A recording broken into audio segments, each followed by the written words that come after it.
నమస్కారం ఘంటారావానికి స్వాగతం. ముందుగా ప్రధానాంశాలు. అనకాపల్లి జిల్లా కైలాసపట్నంలోని బాణసంచా పరిశ్రమలో భారీ పేలుడు, 8 మంది మృతి, మరికొందరికి గాయాలు.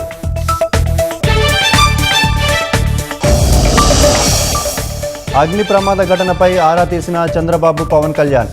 మృతుల కుటుంబాలకు 15 లక్షల పరిహారం ప్రకటించిన ప్రభుత్వం.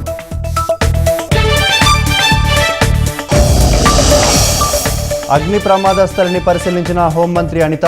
ఘటనపై పూర్తి స్థాయిలో విచారించి చర్యలు చేపడతామని వెల్లడి.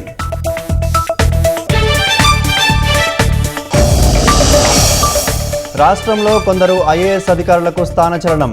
వెయిటింగ్ లిస్టులో వారికి పోస్టింగ్ ఉత్తర్వులు జారీ.